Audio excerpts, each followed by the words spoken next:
Reese's peanut butter cups are the greatest, but let me play devil's advocate here. Let's see. So, no, that's a good thing. That's definitely not a problem. Reese's, you did it. You stumped this charming devil. Scott for Scots here. A good track can feed the soul. And while this might be music from the heavens, it's not gonna feed your lawn. If your yard needs some life, then you need Scott's Turf Builder. You just put it down once now, then again this summer to thicken your lawn and get it growing strong. Ooh, that's some lush lawn vibes right there. Get a bag of Scott's Turf Builder today. It's guaranteed or your money back. Feed your lawn. Feed it.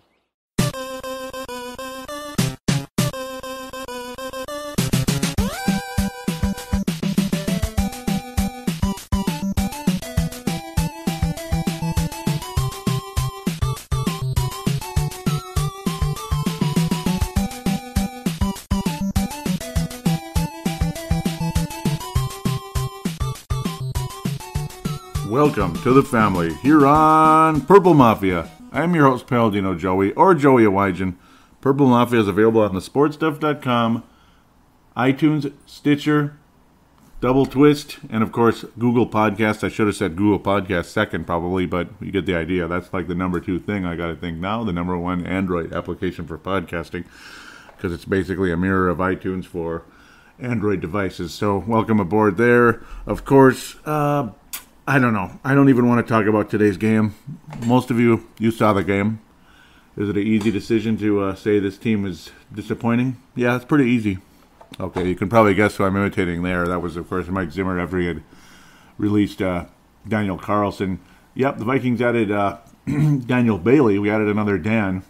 He made a nice attempt on a squid kick today. It was actually a really good one, but the Vikings couldn't do that right either. After Bailey's nice kick, he had a nice opening game kickoff, and that was the old ball game for Daniel Bailey today. Oh, he'll be back as we head for Los Angeles on Thursday, but I think Bailey's probably one of 2 people that showed up for the entire game today when it came to guys wearing purple uniforms anyway. As the Vikings end up losing the game, a final score of 27-6, but might as well have just been 27-0. Oh my God! This is beyond belief! And that's the title of today's episode because that's what the score was at the half, and the game was essentially over at that time. Yep, the Vikings finally added a touchdown much, much later, and okay, maybe we had somewhat of a chance, kind of, but not really after that, because every single opportunity this offense had to do anything, they ended up failing. Interception was thrown. Passes dropped, or Kirk Cousins would get sacked for the umpteenth time or be forced to throw an incomplete pass. That's the kind of game it was. You saw the game, and I don't really, again, have a whole lot to say. I'm going to keep it shorter today because I don't even want to talk about it. Okay, but I'll talk about it enough. I'll analyze it. Yep, saw the whole game just like the rest of you. The first quarter says it all. Second quarter says it all too. 17-0 Buffalo after the first quarter, 10-0. Second quarter, which of course 27-0 at the half. I mean, unbelievable. Kirk Cousins again hurried and rushed throughout the day, pressured the entire day. Riley Reiff was awful in the entire game. Rashad Hill was injured again, and Brian O'Neill didn't fare all so well either. He even hurt his knee a little bit, but still was able to play the rest of the game. Brian O'Neill, of course, God bless him, the right tackle. Rashad Hill again hurt again, kind of going to be off and on gimpy, I think, most of the season. Pat Elflein debuted later in the game, was nothing special. Brett Jones was pretty below average, as you might imagine. I don't know, that leaves Tom Compton. Nobody's really complaining too much about him, I guess. But I don't know, he's just an average journeyman left guard in the NFL. But I guess he was the best player on the offensive line today, I guess, because nobody really complained about him as much. But generally speaking, Kirk Cousins' backside was under pressure the entire game. And Kirk Cousins wasn't particularly accurate necessarily. At times that would have been very helpful. Players open downfield. Were their routes cut off? Yeah, a little bit, but still overthrown badly. Opportunities for Adam Thielen to make big plays. Yeah, sure, his route may have been cut off a bit, but still the ball was badly overthrown. Same for the Stephon Diggs in situations. I don't know how Kirk Cousins managed these numbers, but then again, of course he did, because the Vikings attempted how many rushes in today's game? That's right, 6. Count them. Yeah, 6. What? I mean, that's freaking awful. Yes, the same amount of rushes. I don't need to say it a third time because I don't like to say that number 3 times in a row. You can imagine why that as well. That's not a lot of rushes, but of course when you're playing from behind at home against the Buffalo Bills or anybody else, but still, it just happens to be this team, the Buffalo Bills, you're going to be passing more than rushing, and the running game was pretty ineffective throughout the game. There was that one handoff. It was a highlight play. It was pretty nice. Well, it wasn't a highlight, but it was one of the few first downs the Vikings were able to convert throughout the entire game. 11-yard scamper from Mike Boone. I just called him Brett Boone. That's a baseball player. Getting him mixed up with God knows who there. Brett Jones, I guess. I don't know. I don't even know what to say. Mike Boone's blocking was poor in the game as well. I mean, nobody was blocking well. David Morgan was certainly missed in that category, blocking. And, well, somebody down the field. That could have been another option, I suppose. Laquan Treadwell had a nice game, I guess. He didn't drop any passes. He caught all 4 of his target attempts and 33 yards. He also did a famous little first down pose when the Vikings were already down by a bajillion points. That's great. So, thanks, Treadwell, for catching everything. Apparently, he has a dislocated finger. I guess that's one of the passes that probably went through Laquan Treadwell's hands that may have happened at that moment. God bless him there. Hope it heals up, I suppose. That was again last week that one of his fingers is dislocated. C.J. Ham actually had 47 yards receiving, if you can believe that. But, of course, well, Kirk Cousins had to throw the ball to somebody, and C.J. Ham dropped one of the key plays later on, a third down that would have helped the Vikings a little bit. Kyle Rudolph was the only Viking to get into the end zone today. A good play, but too little, too late. 14 catches for Adam Thielen. That's great. He was targeted 19 times. Stephon Diggs was targeted 10 times, overthrown about 6 of them. Yeah, basically, as that so many times was missed. Only 4 catches for Stephon Diggs, 17 yards in the game. Aldrick Robinson, nice debut, kind of. 21-yard return and a 9-yard reception, and that's it. But generally speaking, it's an awful game. I'm just reading off numbers because, well, sure, the passing numbers look good, but then again, I'm just letting you know what they were, I suppose. But it's like they look good, but that's because every play had to be a passing play, again, because the Vikings were trailing pretty much from the get-go. Again, Kirk Cousins giving up a fumble, which gave Buffalo very positive field position. Buffalo scoring early and often in this game because of that. Josh Allen, well, he heard the critics and all that. And it was only his 3rd game in the NFL. Or is it his 2nd? Actually, it's 3rd. Yeah, but because Peterman was taken out pretty early after having an awful game. Josh Allen debuted a couple weeks back.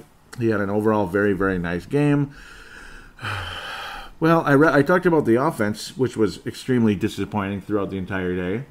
It was way better in the second half, but again, couldn't get anything done. Couldn't convert 4th downs, couldn't convert 3rd downs, couldn't convert this, couldn't convert that. We just Buffalo gave up a couple yards, and then ultimately at the end of the day, it was all for naught. The Vikings get 1 touchdown and go for 2 for whatever reason. You know, that's cute, I guess. Just trying to get cute, I suppose. Might as well let Dan Bailey get a standing ovation for making an extra point. But I suppose Daniel Carlson made those. Didn't make much else.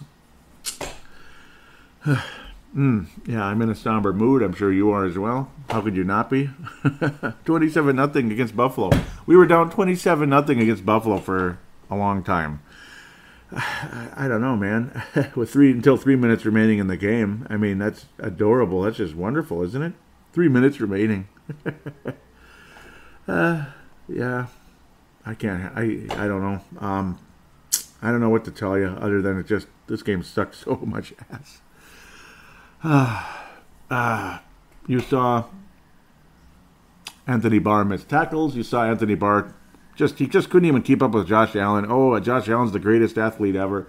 I don't know. I think I don't know. Josh Allen, sure, give him credit. Good effort, nice speed. I got to think Anthony Barr should have got to him before he got in the end zone. But okay, that wasn't the worst play of the game for Anthony Barr. It's just one of many though, where he just couldn't get the job done. Josh Allen literally jumped over Anthony Barr.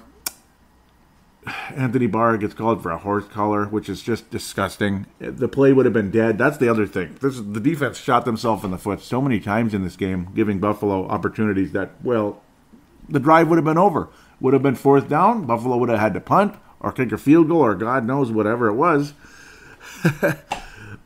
But it's just alarming.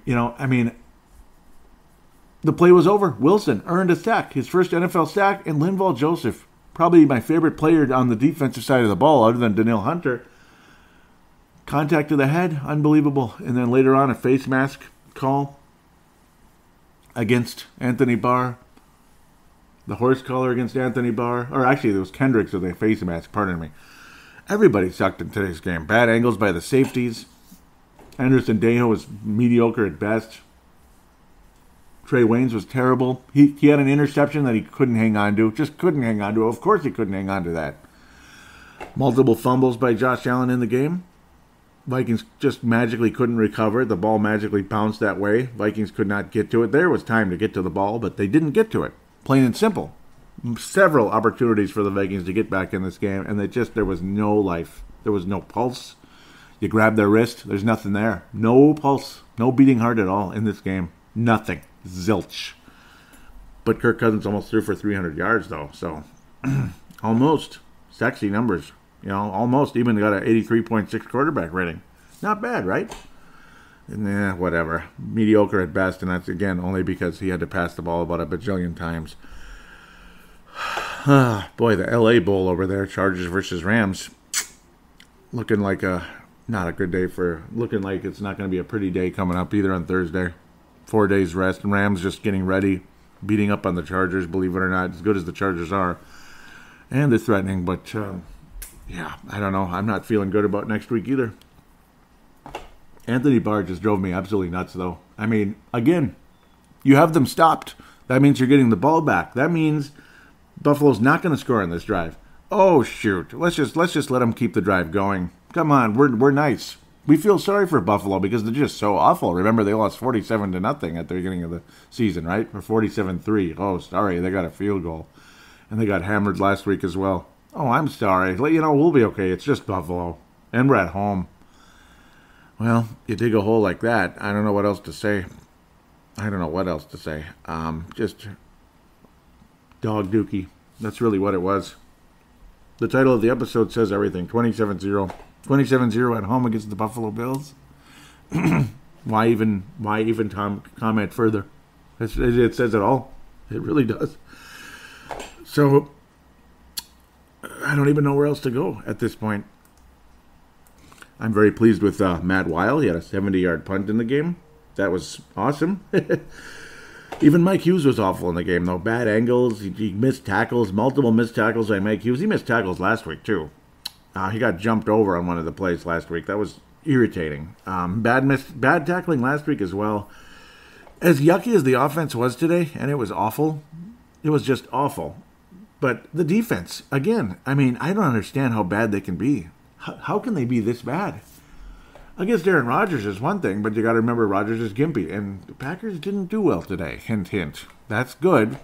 Keeps the Vikings alive, and the Bears aren't doing so good against Arizona and Sam Bradford either, which is kind of funny. So that's the good part. Maybe we'll win the worst division in football, and we'll see how good that does us in the first round of the playoffs, since it looks like Wild Card Week is calling, At this point, if we're going to get a first-round bye, we've got some pretty impressive wins to accomplish in order to get there at this point. Because we're digging a hole now, and it's not cool.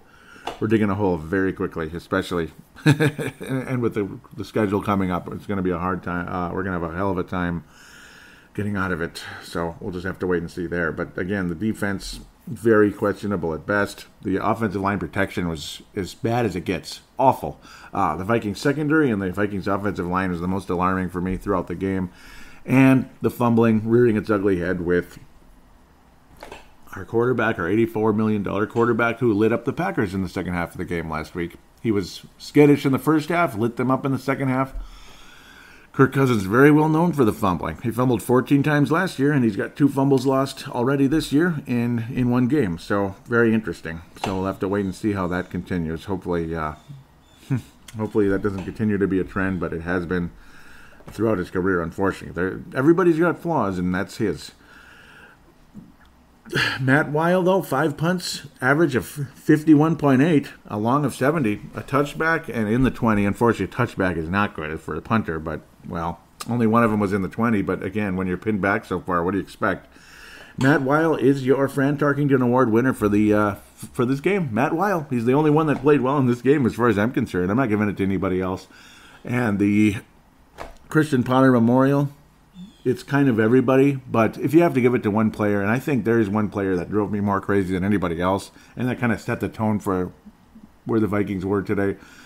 You could say multiple players on defense, but one guy really got it going, and that's Anthony Barr. Anthony Barr is the Christian Potter Memorial. I have to give it to him over everybody else, but generally the defense was awful. The offensive line was awful. Riley Reif should get it on the offensive side. He's going to get the offensive Christian Potter Memorial because he did not protect Kirk Cousins at all, and that set the tone for the rest of the game. I mean, Hughes on the other side, destroyed Riley Reif throughout the game, and I don't know what's going on, if Reif is hurt or what, but according to all accounts, the guy was slow throughout the game. He was just a step slow, and Hughes ate him alive throughout the entire game. So, Jerry Hughes, that is, and it's just, you just sit here and kind of stunned silence, I guess. I mean, I don't have a whole lot to say about this one, other than we got our butts kicked by a team that shouldn't have kicked our butts at all.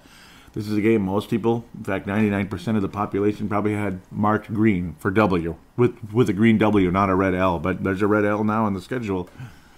And the Vikings have a lot of work to do going into Los Angeles, and only 4 days to prepare for it, and, well, I guess that's what we'll talk about next. Again, Tarkington Award, Matt Weil, the punter. Christian Potter Memorial will be shared by Anthony Barr on the defensive side and Riley Reif on the offensive side. Many other candidates and many other people deserve it, but again, those two guys I think stood out the most in today's loss. And that should wrap it up. We'll be back right after this to look over the NFL and, of course, preview the game against the Los Angeles Rams. It's going to be a toughie.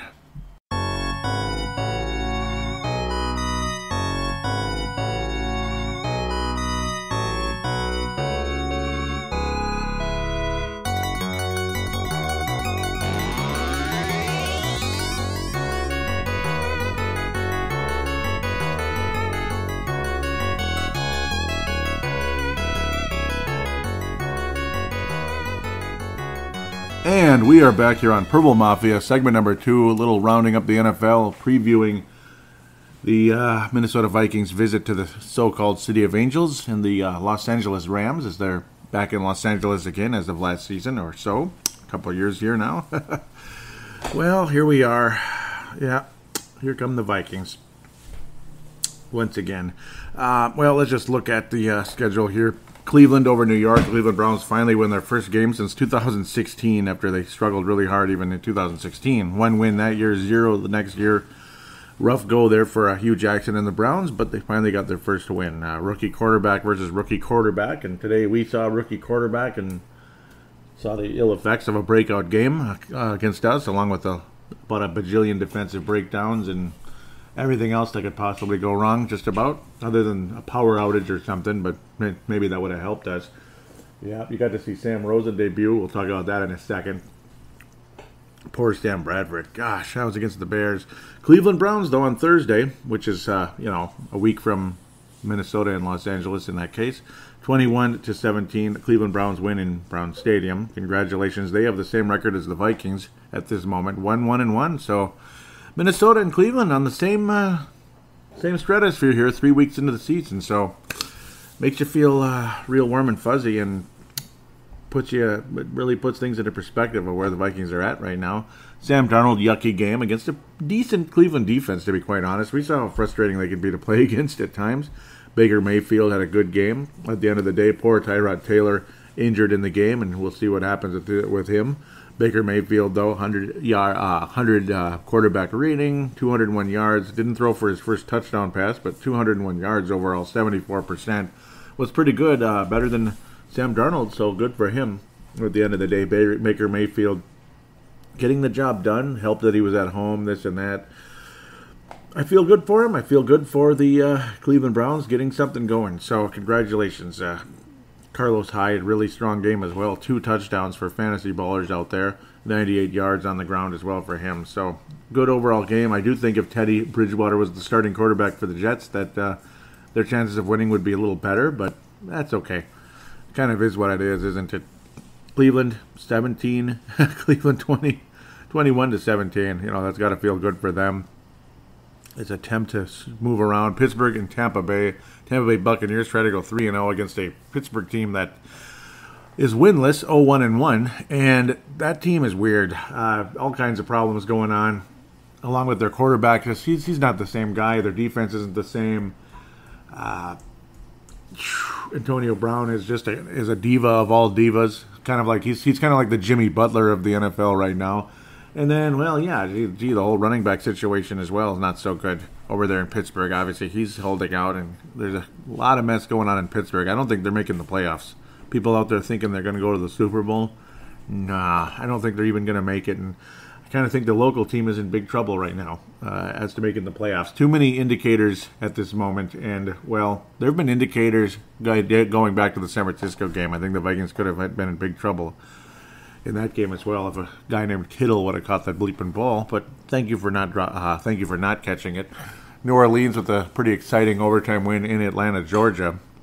So, wow, how about that? 43-37 touchdown, a walk-off touchdown for the New Orleans Saints. 43-37 over Atlanta. A couple of high-priced quarterbacks there. Drew Brees has passed Brett Favre in all NFL all-time completions, so congratulations there. You knew Drew Brees was right there at the top because his numbers every single year, like 5,000 yards, like 40 touchdowns. I mean, it's like every year, and he just keeps doing it ever since he went to New Orleans. And his last couple of years in San Diego were pretty good. 80%, 400 yards, 3 touchdowns, no picks. That's about Drew Brees for you. Matt Ryan, though, another future Hall of Famer, 5 touchdowns in the game. Pretty epic, actually. Better numbers than Drew Brees, but the Saints had the higher score at the end and got the job done when it mattered most in overtime. So Drew Brees was able to actually rush the ball into the end zone, if you can believe that, as he was able to guide his club to the goal line. And Drew Brees ended up finishing the job at 39 years of age. A fellow 79er, if you can get gist on that one. That's the year we were both born.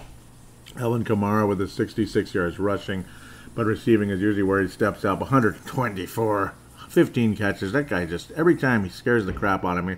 Michael Thomas, again, proving every doubter wrong in the world. 129 yards, caught everything coming his way.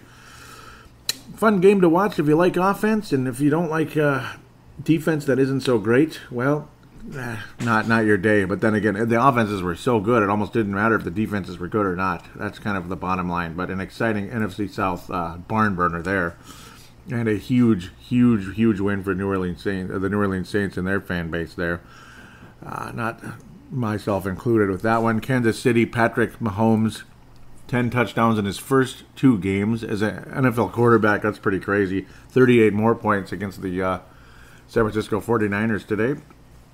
Jimmy Garoppolo was also injured, and we'll see what happens there. That's kind of sad. So he was carted off and with an apparent knee injury. So we'll see. Hopefully he's able to come back like Aaron Rodgers did. For his sake, San Francisco not off to a good start. Garoppolo loses his second game as an NFL quarterback. Patrick Mahomes, 3-0 for the Kansas City Chiefs. The Chiefs have done this before where they start off real good and then nothing happens, but Patrick now 13-0 with the whole quarter with a touchdown interception deal, 13 touchdowns in his first 3 games. He just continues to dominate. Garoppolo, solid game, but again got injured, both of them with quarterbacks in the 100 teens there. Nice overall game for both teams, but Kansas City just the better club. Kansas City built a massive lead in the game. San Francisco, nice little comeback, but then again, Garoppolo carted off. And we'll see what happens with him very late in the game. George Kittle, yeah, he didn't get in the end zone again. That's kind of funny, but yeah, that's the guy that could have knocked the Vikings out, along with others there in San Francisco in week 1. Yeah, let's just keep moving. We got the Rams game to preview, and yeah, it's going to be a challenge. Oof, boy. Miami Dolphins over the Oakland Raiders. They're 3-0 for the first time since 2002, and that's pretty wild, especially considering Oakland and all that excitement they're going in. Just 2 years ago, they looked like a Super Bowl team. Derek Carr gets hurt, broken ankle. boy, and then you got John Gruden as a head coach, and he's on an 0-3 start, and he's losing to teams that he probably shouldn't be losing to. They're just not up to the challenge. And Ryan Tannehill, coming back from that ACL last year, perfect game against an awful Oakland defense, an apparent awful Oakland defense. They used to be good, but a certain linebacker is no longer on the Oakland Raiders, and he did a hell of a job today for the Bears. We all know who that is. Khalil Mack, of course. But yeah, Ryan Tannehill just tore that team apart. Virtually a perfect quarterback rating. Just add about 5 points there to that quarterback rating, and he's perfect. Oh boy, crushed him. Just absolutely crushed him. But then again, 28-20 isn't the worst score ever, but Miami getting the job done in a huge way. Jordy Nelson turning back the clock, though. 173 yards. Definitely a favorite target, at least today, for Derek Carr. It's still not enough for the Oaktown Raiders. This thing keeps popping up in my way. Philadelphia was able to inch past the Indianapolis Colts. They're 3-0 now, which is irritating. Well, 2-1, pardon me. Forgot they actually lost a game, didn't they? 20-16. Indianapolis Colts, not so special. Carson Wentz is back. Good for him. Andrew Luck has been back, and he's just okay now. He's just okay, but he doesn't have a whole lot to throw to. Carson Wentz, about 68%. He threw a touchdown and interception. Not a spectacular day. Not the best day of his life, and he even lost a fumble in the game, but the Eagles still survive a mediocre at best Indianapolis team. So we'll see what happens with Carson Wentz and the Eagles in the future weeks. I'm sure they'll just continue to get better and better, and, well, we'll just kind of do what we do. Hopefully continue to get better as well. Carolina over Cincinnati, 31-21. I'm not going to really look into that one, but Carolina kind of continuing to roll. Cincinnati has lost a couple games in a row. Titans and Jaguars. Oh, after the Jaguars blew out the New England Patriots last week, and then they turn out with this. And this was in Jacksonville, or excuse me, yeah, this one was in Jacksonville. Last week was in New England. The Jaguars blow out the Patriots, who aren't scoring against the Detroit Lions so far. And Matt Patricia's back. Old bend but don't break himself. And they're actually not playing that way. They're actually playing fairly decent defense against a struggling Patriots team. But a 9-6 win for the Titans over Jacksonville. Only 6 points for the Jacksonville Jaguars. That's that team's weird. I don't know. But when Blake Bortles is your quarterback, I guess you're going to have weird numbers all the time. At the end of the day, Blaine Gabbert, that's a guy that was taken a year or so before Bortles, and I don't know. Not a good day for Bortles at all. Mariota's back. That's good, but not an exciting game for him either. Just, I don't know. That's not the kind of game you'd want to watch.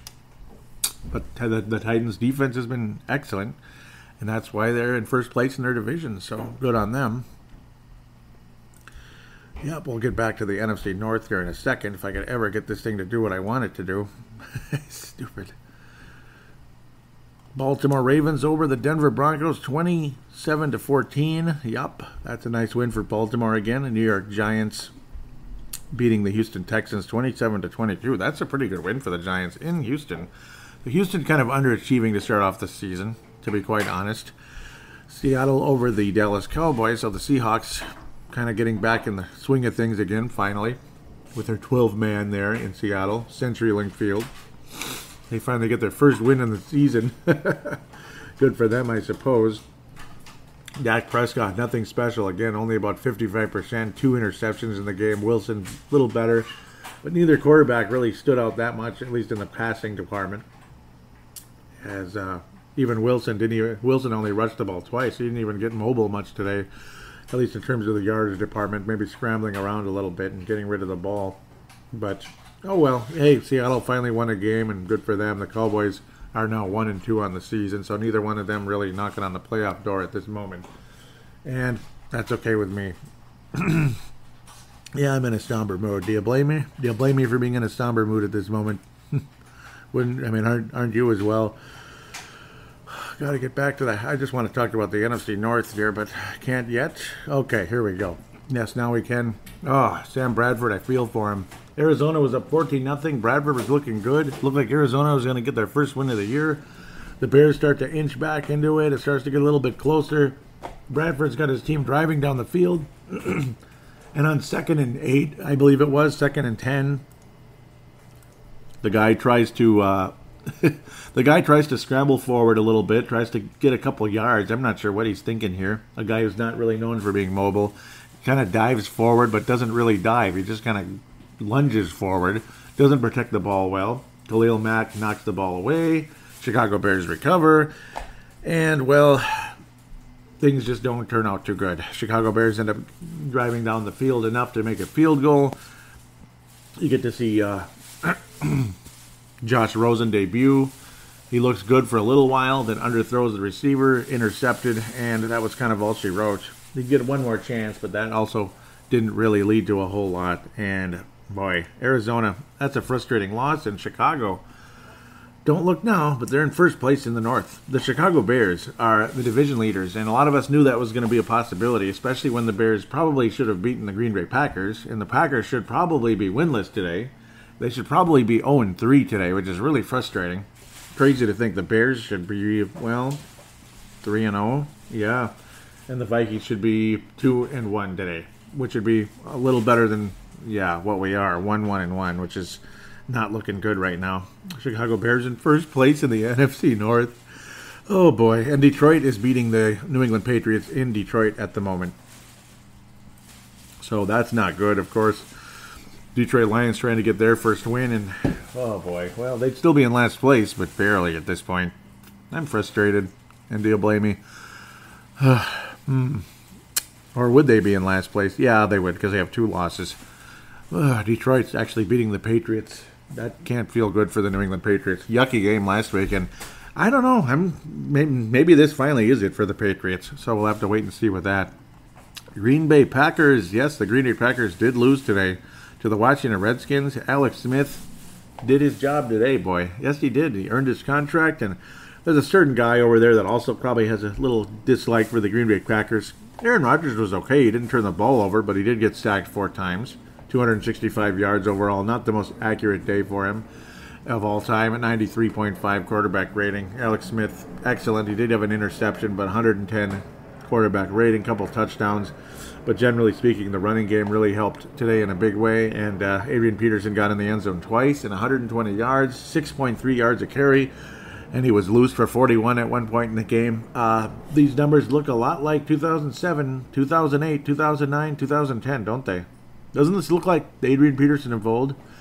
Well, it does. And Adrian had a hell of a game today for the Washington Redskins. And if there was a big giant, trying to think of somebody, Doug Williams Award for the Washington Redskins. Joe Gibbs or Doug Williams. We'll go with Doug Williams Award. He helped the Redskins win a couple Super Bowls. It's Adrian Peterson, at least for today. He doubled his total yardage for the season. The old veteran, 58 yards a game leading into today, and awesome game for him. Congratulations to Adrian Peterson as he's going to try to inch up that all-time record. 2 touchdowns, by the way, again, like I mentioned. So those of you that might have had him on as your 3rd or 4th running back on your fantasy team, just in case, what the hell, because he's still going to get the majority of the carries, and maybe, heck, the rest of the free agent market didn't look so great, and you had him playing today because somebody else wasn't doing well, or they're hurt, or they're not playing, and bada bing, bada boom. That guy probably led you to victory today, or at least damn close to it. So good on you there if you're able to pull off that little miracle, my minor miracle, because Adrian's still got skill. He's just, he's just getting a little long in the tooth. But let's go to Los Angeles. The 2 LA teams today. It was the LA Bowl in Los Angeles Coliseum. 35-23. The LA Rams are 3-0. As we used to call them back in the good old days, the LA Rams, and they got the white helmets back, which were around way, way, way back in the 60s when they were the original, when they were, obviously they were the LA Rams back then, and that's way back in the day. They weren't so good, but they looked interesting with those uniforms. It was definitely a different look. Well, last year's Vikings defense frustrated the hell out of this Rams team. They looked good starting off the game, but then that old 3rd down defense buried the LA Rams last year. A very entertaining, fun game. Jerick McKinnon was good in it for the most part. The Rams defense was strong, but not good enough for Case Keenum was able to get the job done. The Vikings' 3rd down defense sunk the Rams again and again and again and again and again in U.S. Bank Stadium, and that was the glass ceiling game, I called it. The winner of the game was going to get the first round bye. The loser of the game was going to get the wild card. the winner was going to be a 12-4, 13-3, which the Vikings were, and the Rams were 11-5, which is exactly what I was predicting. The Rams lost in the first round. The Vikings got to the NFC title game, and that was it for that one. But we all know how that ended. It still pisses me off, but of course, certain games here and there, the Detroit game, the Carolina game, things would have been dramatically different. Also, maybe Matt Ryan and Julio Jones could have connected on that final play of the game or so. That would have also made a huge, gigantic difference. But instead, here we are, 1-1-1, after getting blown out at home by the Buffalo Bills. And the Los Angeles Rams have been blowing everybody else out, including a team that I picked to win the AFC this year. Or not win, but participate in the AFC title game. Pardon me, I got to get a little closer to the mic here. Jared Goff, quarterback rating 123.8, 3 touchdowns, 1 interceptions. He's still young. He's still going to make mistakes. But the LA Rams are a dangerous bleeping team. Todd Gurley's one of the best running backs in the NFL. He did fumble today, which is, well, Vikings defense needs to create some turnovers. That's the only way we're going to beat the Rams. Turnovers, I mean, that's it. Because we're not stopping anybody lately. Are we going to shore up things? Are these young nickel corners like Mackenzie Alexander, who maybe some would say shouldn't even play another down for the Vikings, but if Trey Waynes, who's looking to get an MRI at some point here, an MRI tomorrow, if that comes up in a bad way, we'll say we're hoping for a negative. Obviously, that means a good thing. There's nothing bad there. If it comes up like it's positive for some type of a tear or break, well, I don't know, man. Mackenzie Alexander is starting, and there's nothing we can do, along with Hughes. So, I don't know. Hughes did not have a good game today. Alexander, generally speaking, just sucks, and a lot of us are extremely disappointed in him. Xavier Rhodes didn't have the best game of his life. You didn't really hear anything great out of Harrison Smith, who absolutely earned the Fran Tarkenton Award 2 weeks ago. You hardly heard anything about him having a good game, and he was not really a factor. Nobody did well. They avoided him for the most part. They were going for the sides because obviously the cornerbacks are young, inexperienced, and not doing a good job out there. Were the Buffalo Bills today. They avoided the middle for the most part, and that's why you didn't hear Harrison Smith as much. But still, it wasn't a particularly good game for anybody defensively. They're all kind of part of that unit there. The Vikings can score on the Rams. I feel they can, but will they? Can they stop this Rams offense? It's like they should be able to, but not from what I saw, not from what you saw. I mean, you got all these good players. Cooper Kupp, he's a nice tight end. He didn't have a good game against the Vikings last year. We frustrated the hell out of him. Robert Woods has emerged nicely. 10 catches in the game, 2 touchdowns. Cooper Kupp, yeah, I love that name. He did not have a good game last year, but well, he's doing better this year. And a lot of people are actually calling the Rams the number 1 team in football because it ain't the Patriots. I mean, they're down 10-0. Still, as I turn my head a little bit here to my left, I'm trying to figure out what direction I'm even looking. That's kind of sad. It'd also be north. We'll call it north also. But gosh, Patriots can't even do crap. That's unbelievable. Can the Vikings do crap against this Rams defense? I'm concerned. Obviously, Jared Goff, he had that nice little drive, and it was scary for us, and then it wasn't scary. Jared Goff looked more and more like a guy who was in his second year, a guy who had all this potential in the world, and he's going to be good, but at the same time, that Vikings defense, it was like, okay, the Vikings defense are the adults, Jared Goff is the kid. That's basically what it was. It was little kids playing big kids, and that's kind of what took place last year, and that's why the Vikings were able to cut through that club. But leading into this week, the Rams were 10th in passing yards, 13th in rushing, and 7th in yards per game offensively. So obviously a good offense that looked even better today, 35-23. Again, we'll just keep saying that. Huge game for them, and they're 3-0, of course. They blew out the Oakland Raiders 33-13. Arizona just stinks, but still 34-0. And I kind of think Sam Bradford may have played his last game for the Cardinals, even though Josh Rosen is nothing special. I kind of don't think that guy's ever going to be that great, but we'll see. I think he's got the wrong attitude. He's reminded me of Cade McNown a little bit. Remember how Cade McNown was with the Bears, extremely cocky, thought he was all that, and he sucked. Well, we'll see. But Sam Bradford isn't proving anything right now either, and that's kind of sad and disappointing. Again, it's a 7:20 start. on Fox and / the NFL Network, depending on where you are, this and that. And, of course, locally it'll be on Fox. NFL Network if you're not, obviously if you're not in Los Angeles or Minnesota, this and that.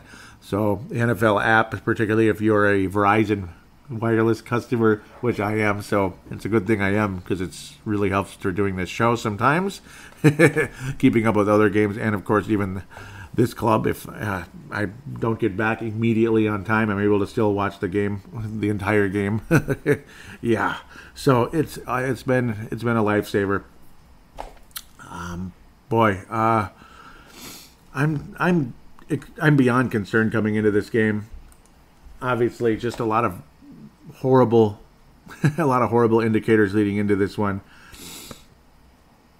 So, I mean, it just leaves me sitting here thinking the Vikings are not going to win this game. And if they do, that would be unbelievably huge. It would be a huge turning point for this team. And again, it would just make you say, well, that would be if we beat the Bills, we'd be at this 2-1-1 record. So, whatever. But, yeah, all you had to do was beat the Bills to get to 2-1-1, and then, if you lose to the Rams, it is what it is. But imagine. It's starting to feel like 2016, isn't it? If we won this game, we could have been, and this one, if he didn't drop the ball wide open, he would have had a touchdown or whatever. Or, didn't fumble the snap and get an easy field goal. I mean, you could just add a million things. Tackle a guy, just one bleeping tackle away from being 12-4 versus 9-7, that type of thing. It causes a chain reaction for this and that. It's starting to look like 2016 again. I don't think the Vikings win the game. I think the LA Rams continue their rush forward. It could be if the Rams just get a little too happy for themselves, or the Vikings really superly figure something out and come out like world beaters, which is possible because Buffalo did that. Nobody thought Buffalo was going to come in and beat the Minnesota Vikings today. Nobody thought it. Maybe less than 20% of NFL out there, and that's mostly just people over on the East Coast hoping the Buffalo Bills would beat the Vikings, or of course, little east if you're in Wisconsin. They're like, screw the Vikings, go Bills, that type of thing. That's the only reason that you'd get 20% people picking the Bills to beat the Vikings. But at this moment, I mean, unless the Vikings come out and surprise us, there's no reason for me to pick the Vikings in this game. The momentum is not on the Vikings side. It is highly on the Los Angeles Rams side. They beat a very good team today, and they whooped up on the teams that they should have beaten the last couple of weeks before today. So, right now, so far, the Los Angeles Rams have, well, just look at this, 33, 34, 35 on offense. Are they going to get 36 against the Vikings? The way the Vikings defense is playing wouldn't surprise me. And I hate saying that. I really do. It hurts saying it, but I will say no.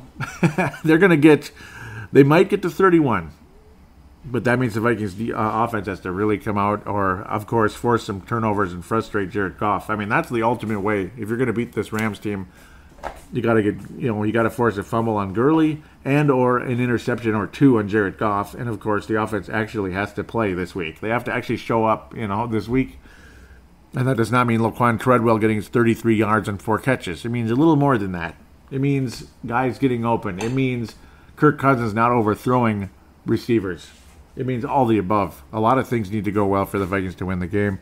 But with that said, long story longer, the Los Angeles Rams beat the Minnesota Vikings. Final score of, and again, the Vikings defense is irritating me beyond belief. I am going to say the Rams eclipse 30. I am. 31-24. I think the Vikings make it interesting for a while. I think they're going to play way better. Way better. They're going to score 24 points, but the Rams will have 31, and the Los Angeles Rams will eclipse 30 again, but they'll have the lowest scoring game of the season. Yeah. They only had 33 against Oakland. That just sucks. That's weak. But it's going to be 31, so we're going to really show them. That's how unimpressed I am with the Vikings defense right now. The Rams score 31. Yeah. Yep. After last year when the Vikings just stymied that club in U.S. Bank Stadium. Well, Minnesota, go out and prove it. Show me that you are this defensive team you're supposed to be. That's all I got to say. And I know when you're number one year, you can't be number one forever. Because people get hurt, people drop off.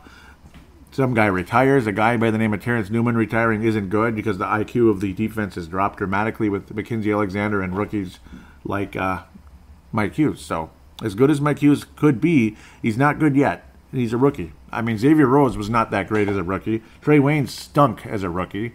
Mackenzie Alexander didn't deserve to be on the field as a rookie. So, again, put that in perspective, as Mike Hughes has shown some flashes. But, again, he's shown the other side as well. So, with that, 31-24, the Los Angeles Rams will beat the Vikings, and the Vikings will be 1-2-1. Heading into Philadelphia. Well, we'll be back after this for some fan interaction. You'll be hearing Mad Martin's Mad Takes make his grand return to Purple Mafia.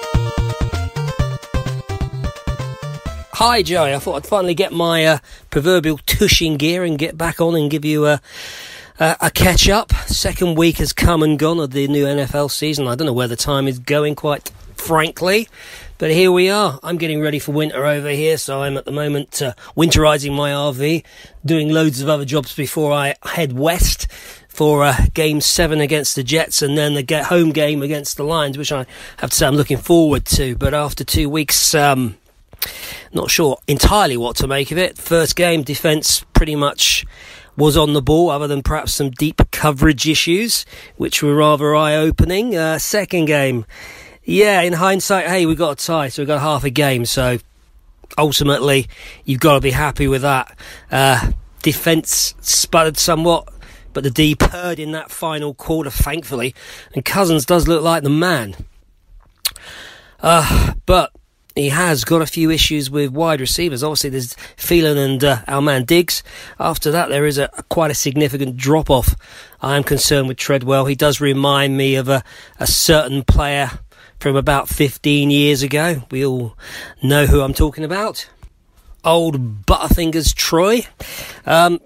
Kind of reminded me of a couple of those drops. I don't know if you can remember that Denver game where he played and the ball hit his helmet, and it's like, oh my, what have we got here? So I know they can't get rid of him because of the cap, but there's not a lot of room with the cap space, obviously. So I've no idea if it's even possible to bring anybody else in. Kicker-wise, yeah, it's sad to see a guy fail after just 2 weeks, but ultimately it's about winning. And if you've got a kicker you can't trust in, then they've got to go. Yet again, old Spillman seems to have an issue with drafting kickers, doesn't he? Oh, let's draft up to the 5th and be clever. Well, not so clever. We've seen that before. We've seen it with wide receivers. I can remember old Cordaro. It's pretty much the same as our man Treadwell. Both looking like major busts, but it is what it is. Buffalo should be an easy victory, and I certainly hope that perhaps by the middle of the third quarter that they can pull those starters out and give them a bit of a rest, being it's on a short week and then a trip to Los Angeles and a very tough matchup against the Rams, which I'm not too confident about. I suppose you look at the last 4 games, the Zimmer defense has given up 100-plus points. Have teams cracked the Zimmer code? There's a question. Anyway, I'm going to go. As always, Joey, thanks for what you do. Love your podcasts. Love your honesty where the Vikings are concerned. Have a great week, my man.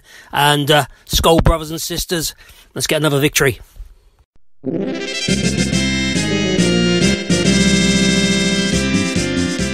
And what an awesome feeling it is. Mad Martin is back. Great to hear your voice again. Great to hear your voice again, Dave Martin, there out of Northern Scotland. Isn't he something? He's the best, isn't he? Oh, man. And perfect point there at the end. Have teams cracked the Zimmer code. Something ain't right. Something ain't right. And I know, again, like we've been saying, like you've been hearing on all the local shows as well, and I agree with it, whereas when you're a number one defense, whatever, it doesn't stay that way forever. Sometimes it's just once, like 1 year or something. But again, there was a build-up, 2015, 2016, it looked unbelievable, and then things unraveled with the offensive line and one thing after another, one guy after another getting hurt. And then last year was unbelievable. The third down defense was legendary, but also we had very few injuries. Where, I don't know, that's rare. We were very fortunate. Of course, other guys got hurt, like Sam Bradford. So that was pretty important. It's like, where do we go from here? The defense doesn't look the same. It doesn't. And, of course, again, Terrence Newman kept getting older and older and older, and now he's gone, and he's only so valuable on the sidelines compared to starting games. So, and some of these young guys, no matter how much you teach them, no matter how much you show them this and that, doesn't mean they're going to do it on the field. Just like when I train people at work. I could be the best ever and train the crap out of them. Some people it just doesn't get through. It just doesn't. And that's just all there is to say. Incredible call, as always. And, of course, yep, and Brent Jacobson, I'm really sorry. I don't know. I never got it. I never got anything back from Dylan. It's like the guy's just vanished off the face of the earth. He's a busy guy, this and that, but I don't know. It's a bummer. Sometimes he doesn't get back to me. So, at the end of the day, I'm going to encourage you to do the same thing that others are doing. I'm afraid to even give out the phone line from now on. Just do audio submissions, because you can do the phone line, especially if it's earlier in the week, stuff like that, or maybe immediately after the game. I think Dylan's more receptive that way. If it's immediately after the game, he'll get to me on time. Like, just do it right after, because, I mean, there's no reason to wait. Comment right after the game, even during the game, this and that.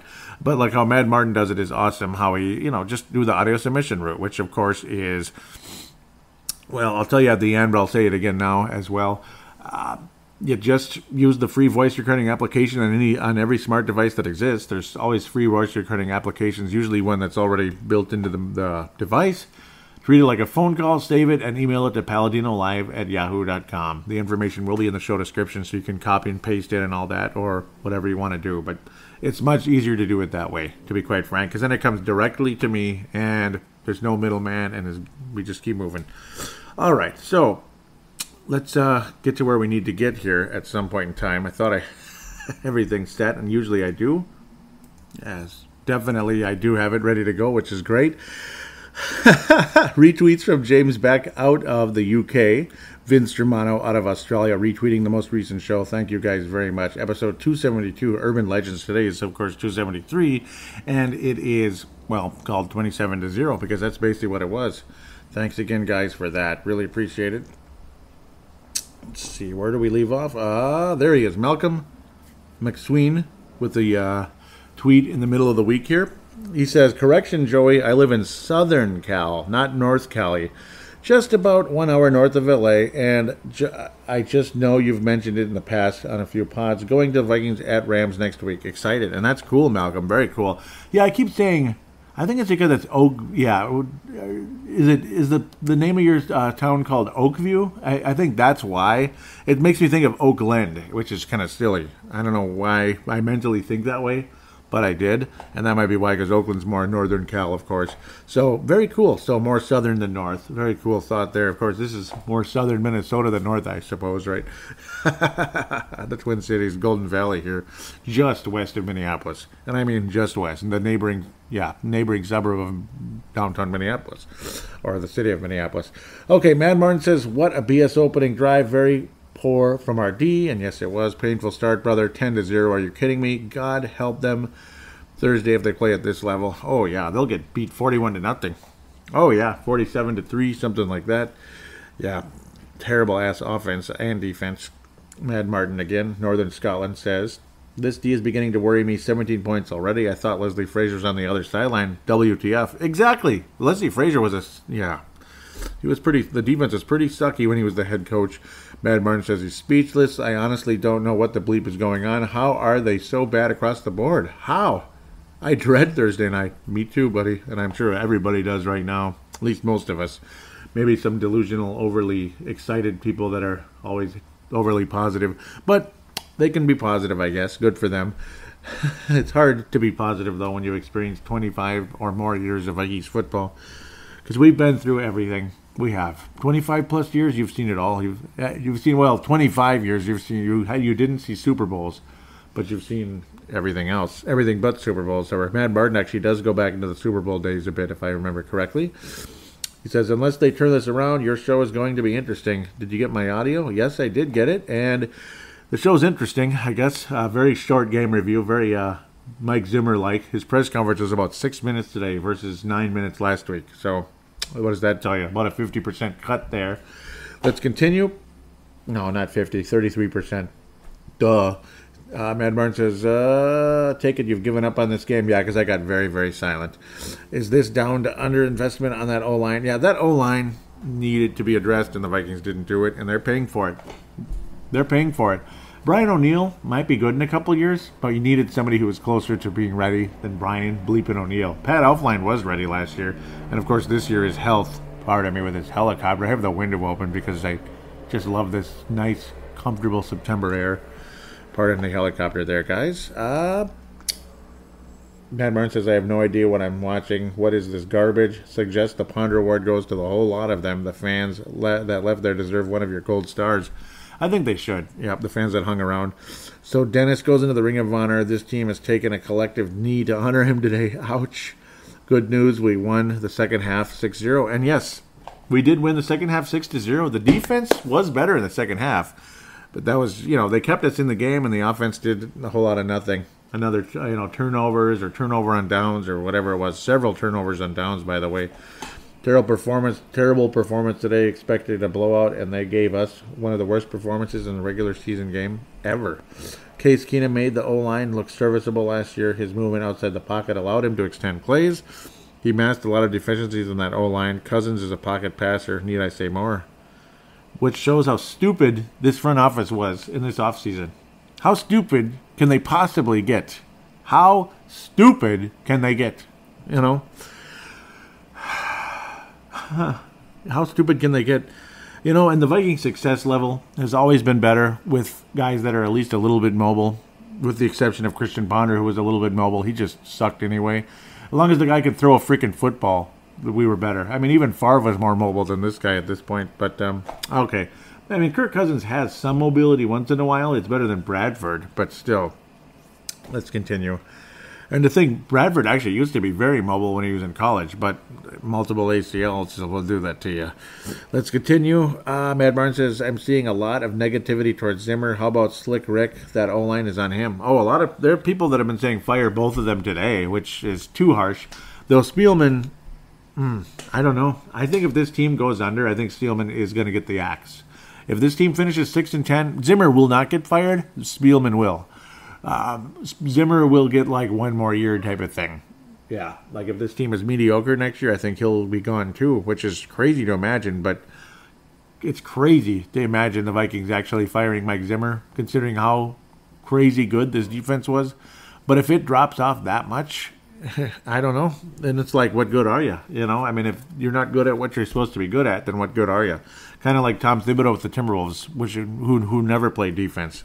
And he's supposed to be the best defensive NBA coach ever. Boy. New Timberwolves Explosion was released just a few days ago. Do check that out. And, of course, if and when Jimmy Butler gets traded in the next few days, there'll probably be another Timberwolves Explosion out there. I do believe at least a few of you out there are Timberwolves Explosion fans that might be listening.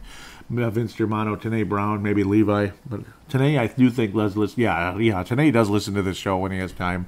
Vince Germano as well, I believe. Vince Germano is actually a Browns fan, which is kind of funny, where Tanae is a Vikings fan. Or so I'd like to believe he is. Yes, he is.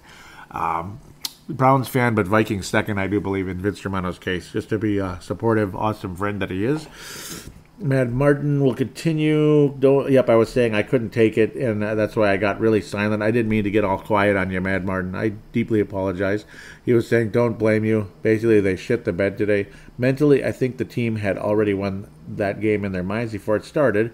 Malcolm McSween, says, I can accept the trap game in certain seasons, but not when this is a Super Bowl or bust team. And I couldn't agree more on that one, Malcolm. Again, the Twitter account is actually at Purple Mafia Show, the Twitter account. That'll be in the show description as well. And that was the thread I was just in, the Twitter account. Let's get to Facebook. First, I'll give a shout out to MN Vikings, not Vikes, Vikings Haven. Trevor Wickerin, the founder and creator of that Facebook page. Do give that a like and follow and join it and conversate with the other Viking fans out there. Trevor Wickerin and MN Vikings Haven kind enough to allow me to post links to Purple Mafia on their page, and I can't thank them more. And the least I can do is give them a shout out on this show and encourage you to join that one as well. So, the Purple Mafia show page is facebook.com/Purple Mafia Show, or just look up Purple Mafia Show. And if there's two options, if there's a group or a company or page, pick the one that's company or page, not the one that's group, and you will join on board. And in-game threads, post-game threads, I'll continue to keep up with the news and pass on news. I'm not breaking news, I'm passing it on. And if it's early, it might be breaking news to you. If it's real early and I pass it on really quickly, which I did quite a bit on Timberwolves Explosion this past week. Again, keep up with that one. I bet you a lot of people are basketball fans. Keep up with Timberwolves Explosion if you could as well. Yep, we did get Dan Bailey this past week and a couple other things. Let's get to some comments on the previous show. Woo, Gerald, that's a biggie. All right, Mark Carlson says, making my Monday great again. Oh, I like it. Yep, because I know what that refers to in a way. Wink, wink. Making my Monday great again. I was so hyped up yesterday in the game. Listening to the podcast on the way to the office this morning has me all hyped up again. Oh, man. Yeah, I can't imagine what that was like. Josh Mayer Henry out of Colorado says, great show as always. Thank you so much, Josh. God bless you. You're awesome. Mark Carlson from Iowa, of course. And Purple Mafia Hall of Famer. Josh Mayer Henry's going to get into at some point, definitely, along with Justin, his brother there in Colorado. Pretty cool. I mean, isn't that cool? You get guys from Colorado. I remember there was Jerry Hicks from St. Louis. I don't know if he still listens. I hope he does. I haven't heard from him in so long. Todd Vandermay from Indiana. I still remember all you guys. I hope you're still around. Todd Vandermay pops in every now and then. Hope I didn't scare you guys away or annoy you with something, this and that. So many of you. I was getting a thought. Oh, yes. That would be a good idea. Like a purple hat that says, make Monday great again. Like for Purple Mafia. Purple Mafia, make Monday great again. That's kind of fun. That would be a fun idea. I wonder how many of you would actually buy one of those. That'd be kind of fun. That's like I never put the effort into making merchandise. Because, I mean, it's like I'm not really good at that kind of stuff necessarily, and I don't really know anybody who is. And anytime I meet somebody that's kind of artistic, they always hate my guts within 5 minutes because I'm not just like them. Can you kind of guess what I'm hinting at? I'll just let you read between the lines. I don't think the way they do, that type of thing. So they just don't like me right away, and it's like whatever. So we'll move on from that.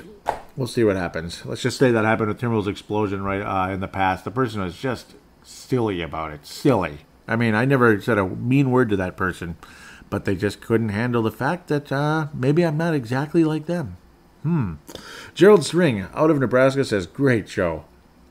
A tie still feels a little weird, and it looks really weird now on the record. The play of the week was the Clay Matthews roughing the passer, which I thought at the time was just a bad call.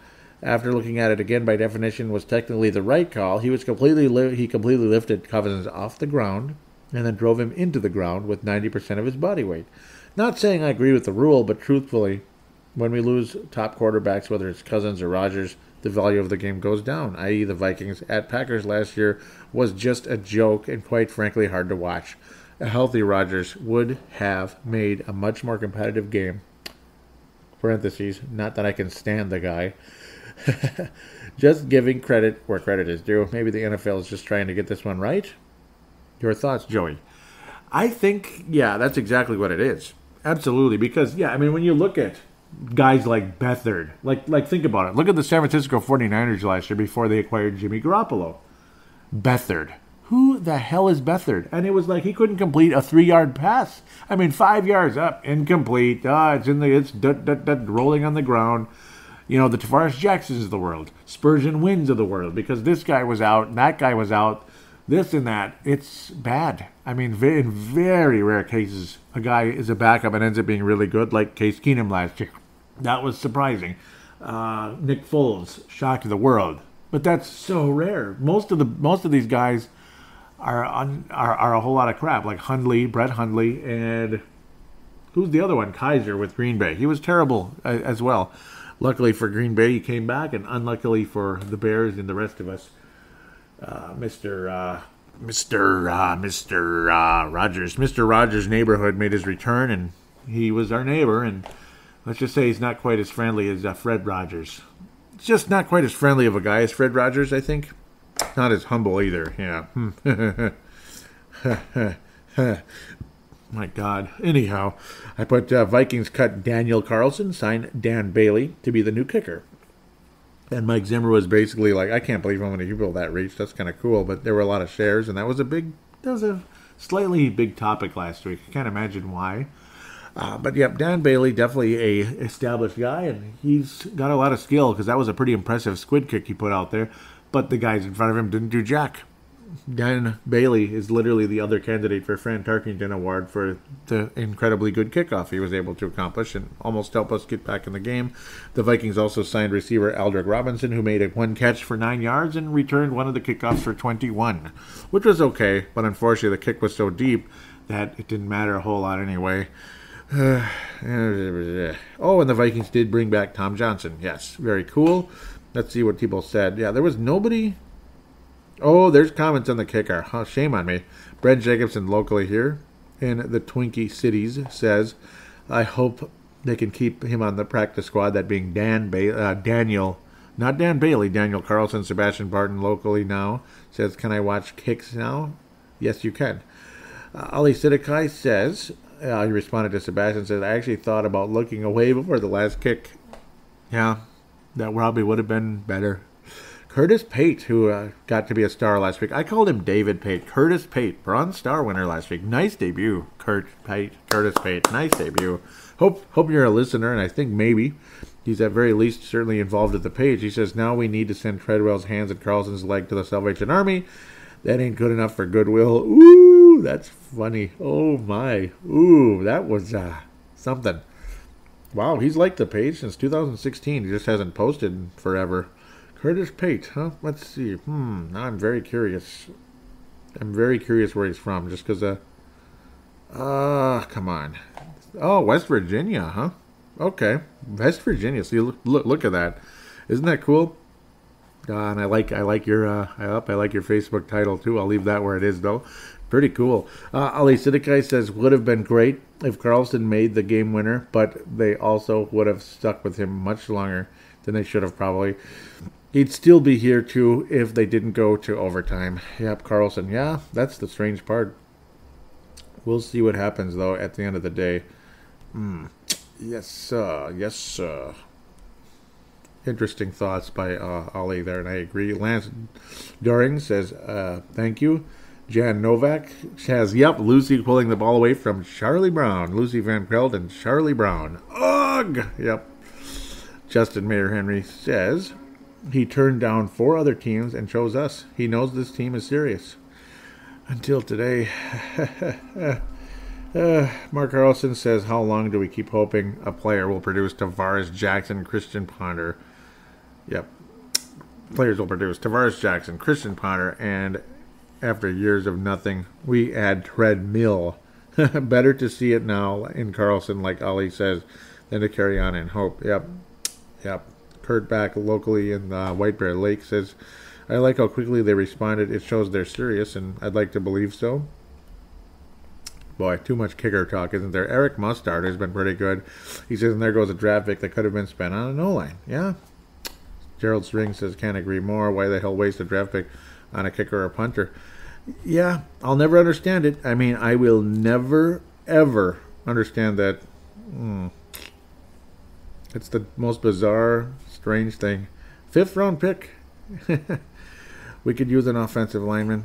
Leland Albertson out of Iowa has a lot to say here. He says, I'm with you guys. Glad the decision was made fast. Look how long they kept Walsh around and what it cost us in the end.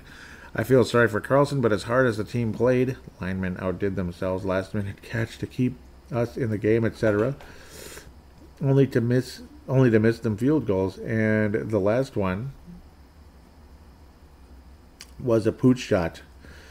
Is just not acceptable for a team that wants to make a Super Bowl run. Maybe next good news is that BB moves up to number 4. Yeah, maybe, but he hasn't yet. Leland continues saying his last season of the Cowboys, he was 75% of his attempts and went 26 of 28 in extra points. Prior to that, 88% and 99% in the extra points. 88% field goals. Gerald String says, 1 down, 1 to go. Anyone have a clue why the bleep we got rid of Jerry is right? I couldn't agree more. The right in my book kills me we keep crappy players for years, and all JWs did was keep drives alive. Yep, absolutely. Oh man, it breaks my heart. Breaks my heart. It really does. Oh, I can't even click like. I hate this stupid thing. I read that cutting Treadwell would hurt the Vikings cap-wise. I think he currently counts $2.8 million against the cap, but if we cut him, it costs over $5 million against the cap. That's dumb. God, that's dumb. Oh, Daniel Ogle, where did he come from? Well, at least I thought I saw him. Oh, no. I just lost my place. Gerald String. Oh, my goodness. Lots of back and forth. They're talking about the cap. I'm going to keep going because this is too long. Yeah, we'll wrap up with Dave Hickey here. Dave Hickey says, I think this is great news. I totally agree with Leland and Gerald's statements. Plus, Bailey is a veteran, so he may miss a kick here and there, but he's not going to miss 3 in one game and not a chip shot 35-yarder. That Carlson kid looked scared when he came in the game for the game winner. I just knew he was going to miss. As for Treadwell, he should have his spot taken. BB, that kid caught everything, and he is the next Adam Thielen, and I think that's extremely possible, actually. That does not go beyond the realm of possibilities, in my opinion. So we mercifully move away from the kicker conversation there. Great comments, though. And yeah, I mean, there was like a lot of comments back and forth about the cap after Brent mentioned that, so I wanted to keep going. It gets too long. So now we brought in this Aldrick Robinson, who got 9 yards today. Curtis Pate says, so does this mean we can finally say goodbye to Treadwell? And John Flatland saying, God, let's hope so. Leland says, oh, maybe my good news I'm waiting for. Mike Feller Stu Evans says it will keep Treadwell off the field if nothing else. Gerald String says I never heard of this guy. Yeah, I really hadn't either. Jason Haas says I say keep Treadwell. Just put him as punt and kick return for now. We could use his speed. If that doesn't work, send him to the practice team. He is, after all, a rookie. There might still be a place for him. Oh, he's not a rookie anymore. It's his 3rd year, believe it or not. Time will tell if he doesn't do anything with the extra chances, then cut him. Yeah, he's not a rookie. You might be thinking of someone else, but yeah, that's okay. Boy, let's see. Dave Hickey says, I've heard the name but don't remember his play on the field. Unimpressive. They need to move BB up to the active roster and put the number 1 mistake on the bench. Yep, number 1 mistake is right. Good thoughts, Dave Hickey there. Yeah, the Vikings bring back Tom Johnson, which is great. Ali Sidikai says, good move. Mark Carlson says, stack it up, and that would be great. Nothing impressive out of anybody defensively today, though, unfortunately, to say the least. And then now here's the thread where it talks about the Vikings getting Tom Johnson and Dan Bailey. Brent Jacobson says, this shows me the Vikings are very serious about winning. Ali says, both good moves. Fred Meister says, I want to see him in Viking purple, not a Cowboys uniform. Ugh. Leland Albertson says, very nice. Wanted to see a winning team from what I've seen. Leland says, my dad used to say this, teams that want to be great must demand greatness from themselves. Yep, very cool. That is good, and they didn't today, unfortunately. And then the thread about the guys missing the game here. Delvin Cook, of course, did not play. Everson Griffin was also out. And David Morgan says, can't see, Jim Jacobson says, we still should be able to crush them. Oh, I wish. Craig Christopherson says, Brent Jake, you don't crush grapes, you stomp them. You will learn soon enough. Jay Krupinski says, no big deal. We got Rock and Boone ready to go. And we also just brought on Johnson. No worries. And everything went downhill. Fred Meister says, will Delvin Cook ever be healthy? I hope so, because that was frustrating. But, yeah, Mike Boone didn't do a whole lot. And Rock never saw the field. Johnson played a little bit, but, again, nobody defensively was all too spectacular. Let's just move on to, I'll take a tiny bit here at the end. Gerald String says Ponder Award for Zimmer for drafting a kicker. And I'm not sure if it was him, though. I think it was Spielman, but we'll see. And still having Treadwell on the roster. He was less horrible today, I guess. In addition to cutting Jarius Wright, you have to trust that management knows what they're doing. Well, I don't. Yep, that's what he said, and I agree with them. I agree with Gerald String says he's saying he doesn't. Urban Legend trying to purchase a Super Bowl championship. Targeting to an award. Josh Allen and the Bills team were hanging in there after a rough start and pulling off the unthinkable. If it has to be a Vikings award, then one of the Mayor Henry studs That said, the fans for not leaving, maybe any Vikings fans for putting up with 0 championships since 1966, than watching this debacle. Yep, Gerald String also said, well, at least there's one bright spot in tonight's game. We couldn't watch it in my area. Ooh. Mayor Henry, yep, Josh Mayor Henry says Ponder Award, the total team effort. Yep, not a damn player in this team came to play. Tarkington Award goes to the fans that stayed. Yep, that was Josh there. Tony Coleman out of South Dakota says, it's been a long time since I stopped watching a game before it was over. I always held to the bitter end attitude. I'm so close to walking away from this one right now, and I don't blame you. Justin Mayor Henry says Dan Bailey might be an easy check today. Yep. While thinking, yep, just making money. Maybe I shouldn't have signed with this shit team. Yep. Joey recording this show at all will get MVP. Woo. Well, I made it. I didn't want to. Believe me, I didn't want to. And it's still well over an hour. God, yeah, that much means I got to keep moving on. Time to move on. Let's get to the post-game thread and wrap up this show. Because it's too long considering what a crappy game this was. Cortland Francron, just has the emoji throwing up, and I don't blame you there. Justice Mayor Henry says 1-1-1 looks nice and clean, at least as long as the Packers lose today, and we clean this mess up. There is hope. Get this trash exposed and fixed as soon as possible. Well said indeed. Curtis Pate says, what thread, LMFAO? We choked like always, LOL. We are not consistent. We need to give Mike Tice a call because clearly Zimmer can't win week to week. He is clearly in over his head. Whoa, look at you. Trey Buckle says Curtis Pate, 13-3 last year. He clearly wins. And Curtis responds with, and 38-7 in the playoffs, LOL. Same thing today. Looked good enough just to tie last week. Just like the playoffs last year. Just enough to beat the Saints on a miracle. Then completely choke the next. LMFAO. We are not consistent, and it starts with Zimmer play calling and coaching. And that 13-3 was because Rodgers was out, and the Bears and Lions were shit. I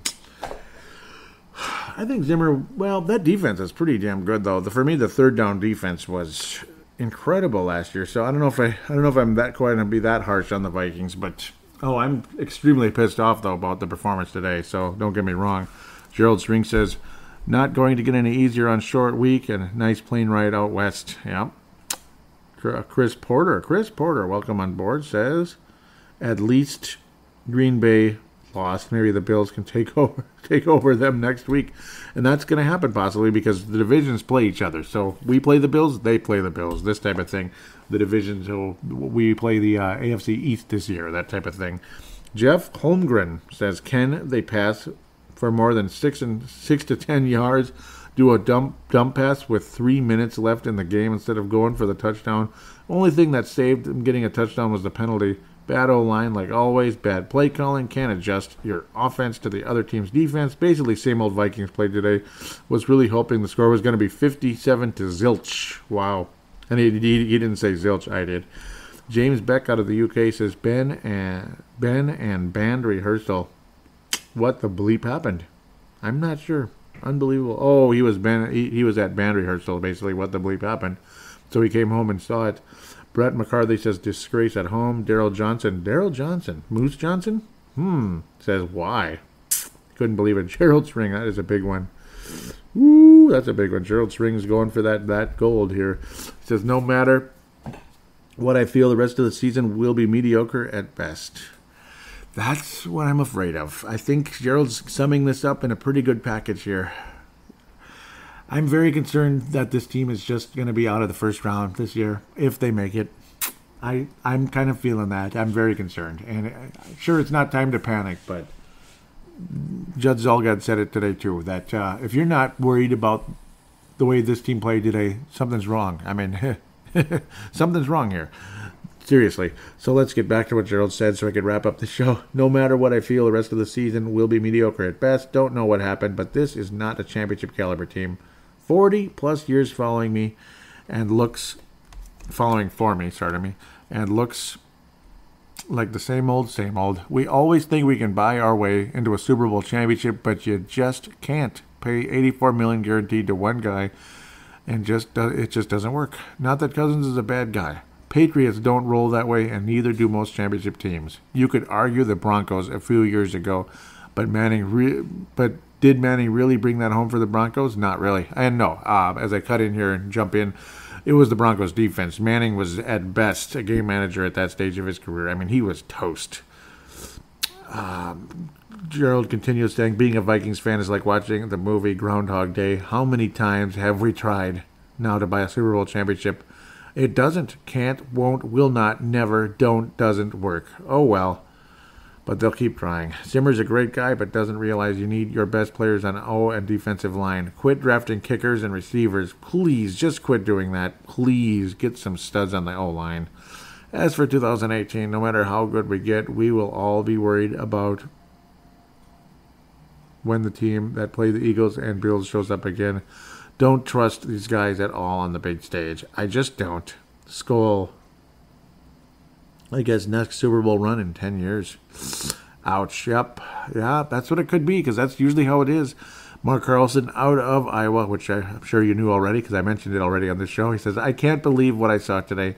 And then I feel sorry for Mad Martin, who must have been up late to catch the game. Exactly, because, yeah, it's quite a bit east of here. It was a waste of a real nice day here in Iowa as well. Skull, what the hell, Mark from Iowa. I feel you in a big way. Beautiful day. And I went for a long walk after the game. That's why you're seeing my steps crashing. I mean, going way up there. So skyrocketing, because I went for a really long walk and listened to Mackie and Manny, we'll call them, on 1500, and then a little bit of the others. But I always listen to those post-game shows to hear how the fans are and just to hear the perspective of the local media. And I couldn't really disagree with anything anybody said. I also listened to the Purple podcast, which is, of course, also 1500 related, and Judd Zelgad and Matthew Collar.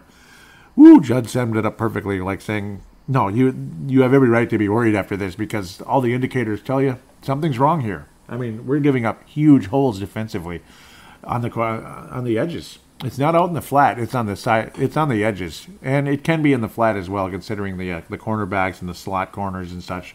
The slot corners are awful, so the flat's open and the edges are open. The only place where they're really worried is in the middle, because obviously Mr. Harrison Smith is probably as good a safety as you'll ever get. So there it is. So am I concerned? Damn right I am. In closing. And ultimately closing here, let's pass out the stars. The gold stars got to go to Gerald String. I mean, he went for the gold and he got it. Boy, Gerald String, gold star for this week's show. Mad Martin's got to get a gold-plated silver star. All those passionate tweets and the awesome call. Got to get a gold-plated silver star. A lot of you guys, you just deserve them all the time. I mean, Malcolm always deserves a star. He's going to pick up a bronze today, as is multiple people here. Josh Meyer Henry's definitely got to get a bronze as well. Awesome day today. Josh Meyer Henry, silver-plated bronze star. Awesome show today for you. Malcolm, thank you for the nice tweets and everything. God, I love what you guys bring to the show. I can't thank you enough. It just looked like another one of those games. And when the Vikings have a good team, they don't have games like this. So this tells me it's just a plain Jane indicator that it's, I don't know. It's going to be worse than better, I think, unfortunately. But maybe we're wrong, and we'll be shocked, and I hope so. Let's see it happen, though. So with that, let's take a break. Let's enjoy this wonderful autumn weather. The rain is gone. We can see clearly now the rain is gone. As I remember, it was fairly nice out. It was a nice last hurrah, warm, sunny day last week as I was closing this show out. The sun was obviously long gone, as it is right now as well. It's dark as I'm recording this. But in came the rain in the afternoon on Monday, and it just lasted all the way until almost till like Friday a bit. Yeah, it was still misting on Friday morning. Unbelievable. That's a lot of rain. It was ridiculous. So this time around, there is no rain, and it's going to be a nice dry week. So thank God. Maybe a little bit of rain Monday night, at least locally in the Twin Cities. So let's enjoy this nice, unbelievable weather as we head into October, late September, early October. Some of the best time of year for that. The humidity is pretty much gone, and it's just more than worth it. Wonderful time to get some exercise and not even break a sweat while you're doing it. So that's what I plan to do even after the show. So just want to wish you all a nice, comfortable, enjoyable week. Sorry that Mad Martin had to stay up late and watch that garbage. I feel for you. But your loyalty is worth it's weight in gold. It really is. So thanks again.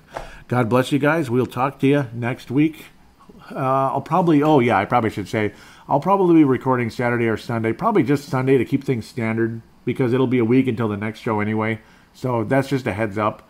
I can't record Friday. I just can't, unless it's raining, which I hope it isn't. I hope it's not. Saturday, maybe, but I doubt it. But Sunday, very sure. Yeah, Sunday at the latest, the show will get out in the Sunday evening, just like it normally does. So God bless you. We'll talk to you next week.